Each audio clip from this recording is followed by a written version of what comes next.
What's going on, everybody? Welcome to After Prison Show. First and foremost, allow me to say thank you to everybody who has been rocking with these prison stories. This is day 2 of this 20-day prison story marathon, and I think this story that I'm going to tell you about today really has a powerful message behind it. I'm going to be telling you about a cellmate that I had that I will absolutely never forget. And the reason being is because this guy's story was just that damn crazy. Now, the first thing that I have to tell you is this happened back when I was 18 years old.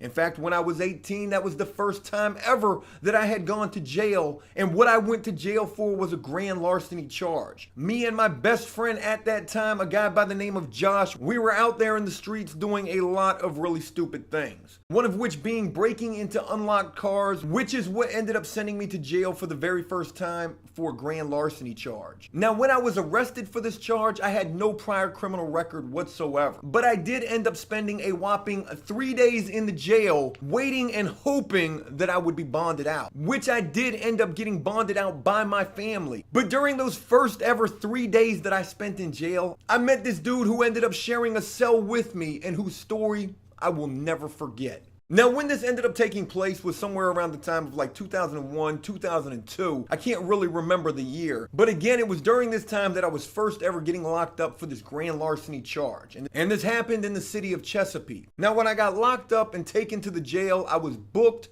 And then I was taken to an area of the jail called classification. And when you're first getting processed into a jail, no matter what your situation is, no matter what your charges are, no matter if you have a bond or if you don't have a bond, as long as you're in that jail, you're going to end up spending something like the first 2 or 3 days inside of this classification block. You're locked down for like 23 hours a day. You get like 1 hour to come out. You get to make a phone call during that time, take a shower. But for everything else during that time you're in classification, you're locked in your cell. But what I would end up learning from the many times that followed of me getting locked up in this jail is that whenever you're in this classification block, in most cases, you're going to end up sharing a cell with somebody else. And during this first time ever that I was locked up, I ended up sharing a cell with the cellmate that this video is about. Now, when I first got into this cell, I was in there by myself. But a few hours later, this other guy ended up being brought into the same cell with me. And anytime a new person comes into your cell or you go into a cell with somebody new, I mean, obviously the first thing you want to do is introduce yourself, see if you guys are going to be cool or not.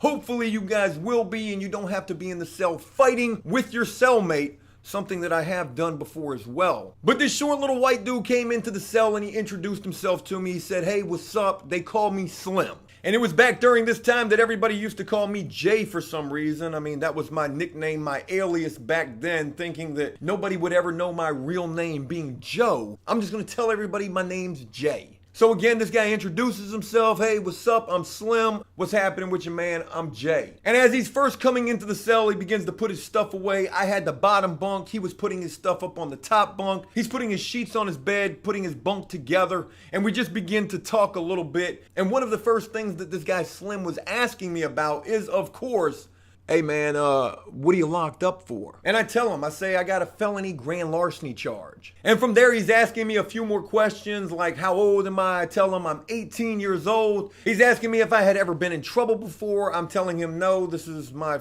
first rodeo basically. And again, mind you, I am completely green at this point. I have no idea, like, things I'm supposed to say, things I'm not supposed to say. Maybe during this time when he's asking me, "What's your record like? Have you ever been in trouble before?" Maybe then I should have been telling him, "Yeah, this grand larceny charge really ain't that bad. I mean, previously I had killed a bunch of people." But again, me being green and not really knowing any better, I'm just telling him, "Yeah, this is my first time being locked up. I do have a bond and I'm hoping to get bonded out." "But what about you?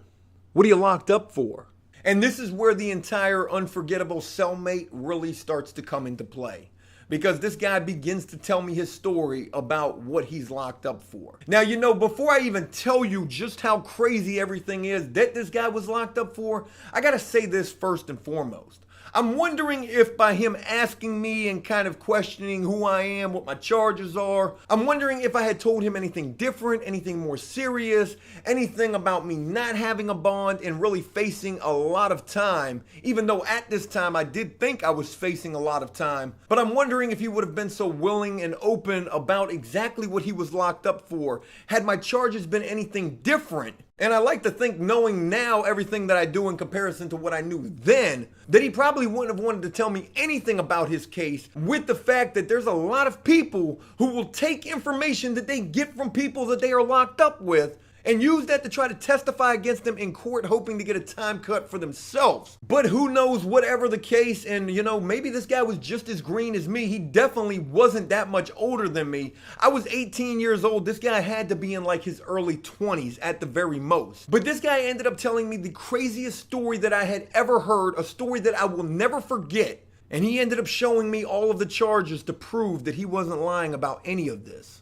This guy went on to tell me that he was locked up for a long list of armed robberies involving him and 3 of his friends. And he said that this all began with a small local pizza place, where he says him and his friends waited for this place to be getting ready to close, and right as they were closing this store down, these guys ran up in the store with masks on and guns and robbed this pizza place for a very small amount of money. I think he told me they got something like less than $2,000 robbing this place.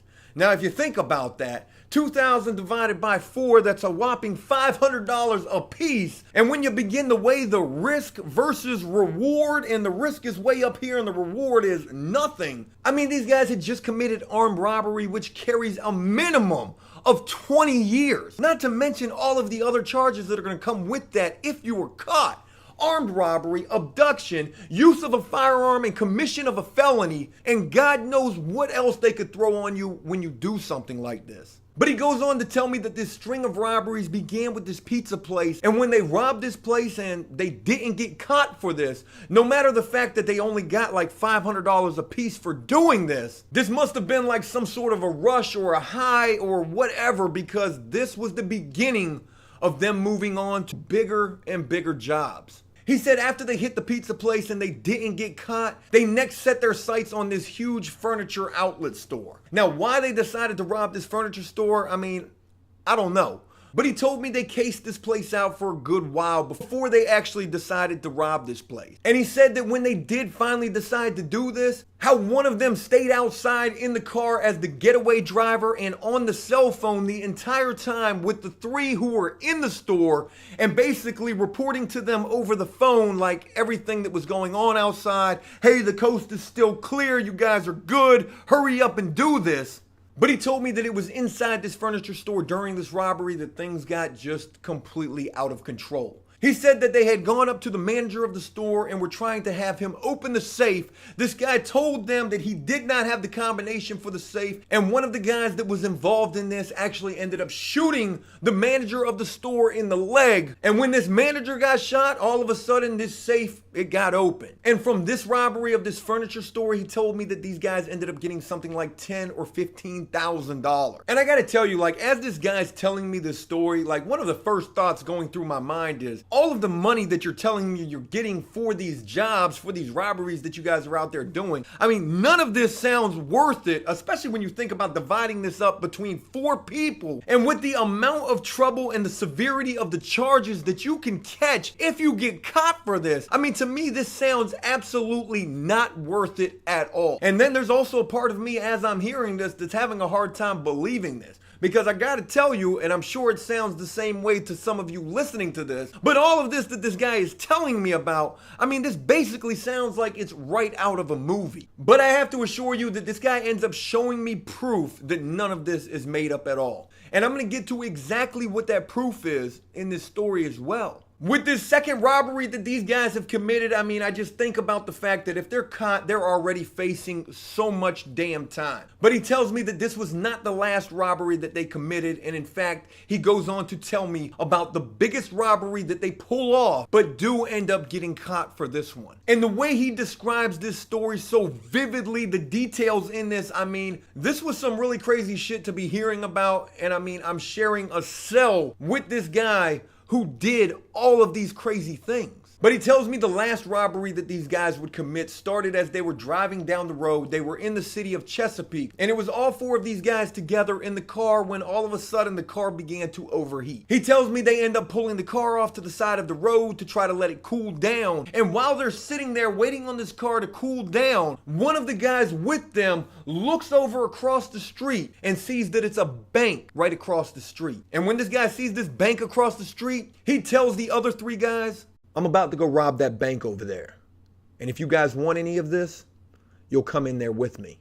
You know, as I'm remembering this story and telling it to all of you, I think to myself, like, what if it was me in that situation right there? What if I was one of those four guys who were sitting in that car and you got this other guy saying, "Hey, I'm about to go rob this bank, and if you guys want any of this, you're coming in that bank with me." I think to myself how I would have reacted to that at that young age. Again, I was 18 years old as this guy who's just a little bit older than me is telling me this story. And to be honest with you, it's the scariest thing in the world for me to think about. Because the person that I was when I was 18 years old, I can't honestly sit here and say that I wouldn't have gone in that bank with these guys had I been in that situation. Now, this guy Slim that I'm sharing this cell with, who's telling me this story, tells me how he is the last person to end up going inside of this bank. And as he's telling me this, he's also telling me how he did not want to go do this. He tells me how they had never even seen this bank before. They never even cased this place out. They knew nothing about it. And just on a whim, because they were broke down on the side of the road, all three of his other buddies are inside of this bank right now with masks and guns, robbing this place. But he tells me he ends up going into this bank.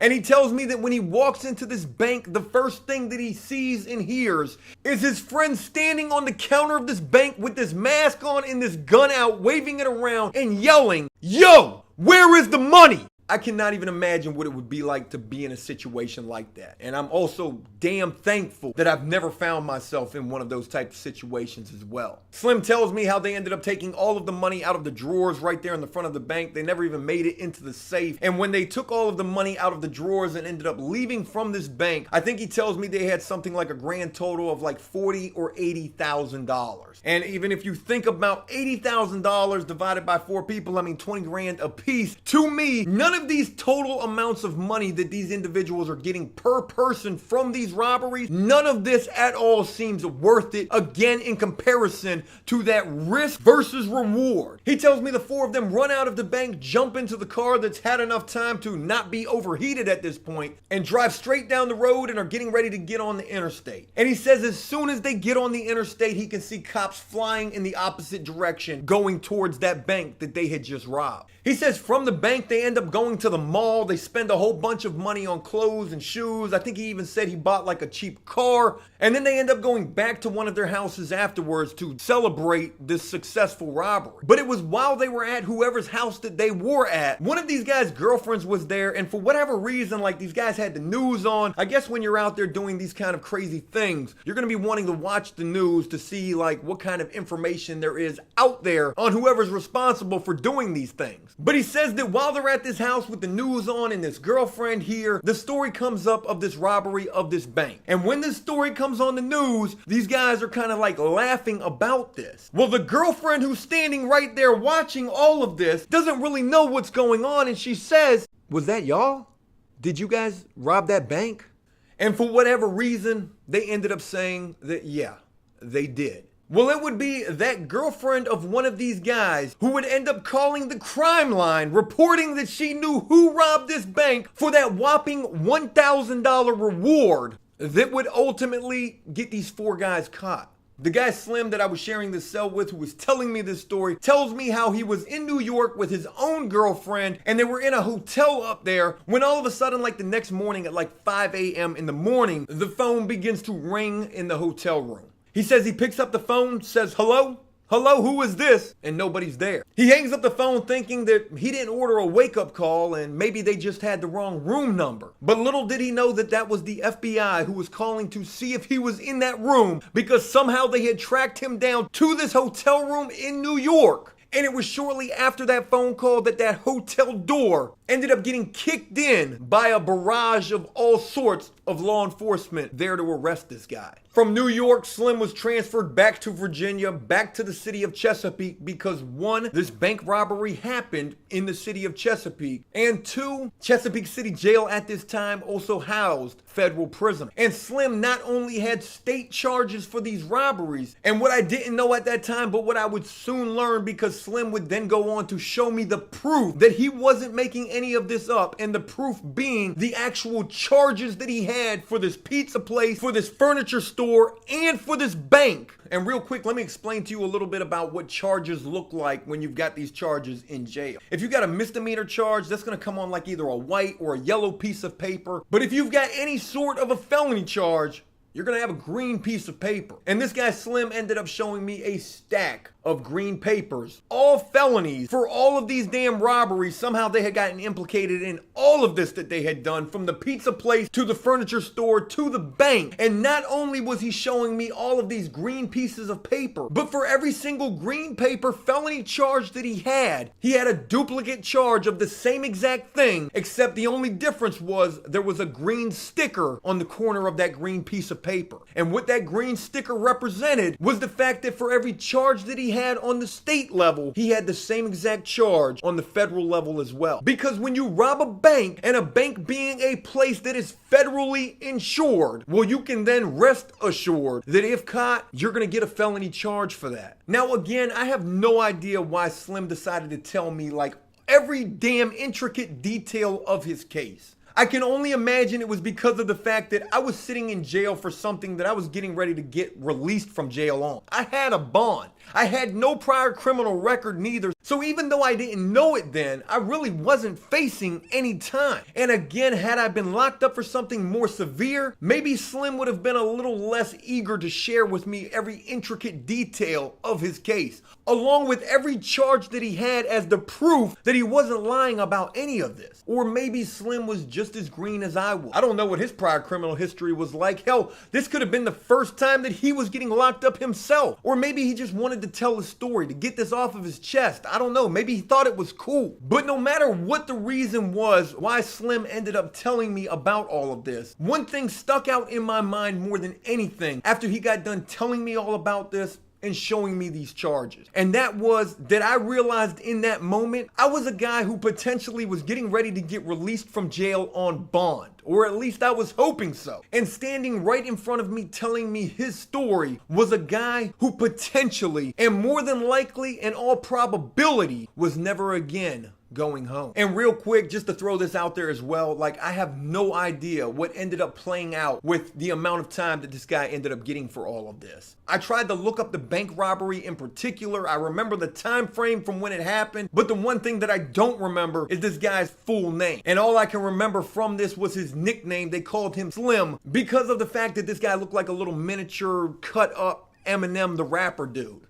But what I do know is with the amount of charges that this guy showed me, with the severity of these charges as well, and then throw in the fact that this happened when I was 18 years old. That was something like 15, 16 years ago. There is a very good chance, I mean, it's probably like 99.9% guaranteed that this guy Slim is still locked up right now. And when I first began this video, I said that this had the potential to have a really powerful message behind it. And what I really hope that message is, and really want it to be, is that, you know, sometimes we can do things without really weighing what the consequences of these things could be. This guy Slim, again, he was just a little bit older than me. And I think in every single person's case in this world, we all make mistakes. The crazy damn thing about it is, though, is that sometimes with those mistakes that we make, you could end up spending the rest of your life paying the price for those. Storytime video was able to do was possibly shed light and open somebody's eyes who could potentially end up making those same type of mistakes. Maybe not necessarily exactly like what Slim did, but mistakes that could end up costing you years or even the rest of your life. But there is one last little sad reality about all of this. And you know, I was 18 years old when I met this guy Slim, this cellmate that I will never forget. And this guy was standing right in front of me telling me this story about how his life stood a damn good chance of being over because of these mistakes he made. And yet this guy's story wasn't even enough then to really reach me. At least not the way that it reaches me now, thinking back to when I was actually standing right there hearing this story. because from that point I would end up still going on making all sorts of other mistakes and spending a great deal of my life locked up. But even with that, and the fact that this story wasn't able to reach me then, I do hope this story is at least able to reach some of you now. Hey, look, that's it. I really hope you enjoyed this prison story video, and if you did so, please leave a like and a comment letting me know exactly what you thought about it. As always, until next time, enjoy life, the free world, never take a moment for granted, and make the most of every day. Peace! We've been getting back to the shoutouts here with these videos from the comment section of the previous video. So let's go ahead and give a few shoutouts now, starting with Sumperman, who says, I would have taken his shit, talking about the guy that I fought who didn't pay me after the tattoo was done, the very first prison fight I won. And you know, that is a good point to bring up, but to be honest with you, in that moment right then, I mean, I was completely running on adrenaline. I had just won this fight. That was the only thing I was thinking about. The commissary was basically a non-fact. You know, some things that can happen to you in life are damn near priceless. And I don't think any amount of commissary could have made me feel the way that I was feeling already from winning that fight. Z Lion Z, hello from New Zealand, Joe. Shout out to New Zealand. Thanks for rocking with the After Prison Show. Drew Coppice, who's watching this from Florida? Looks like 14 people are watching this from Florida. Shout out to you and to everybody else down in Florida. Swifty Kid, why do you have a clear TV in the background? That TV back there, that is a bona fide prison TV. It's actually Connor's prison TV. So yeah, we're gonna do something with that. I just don't know exactly what yet.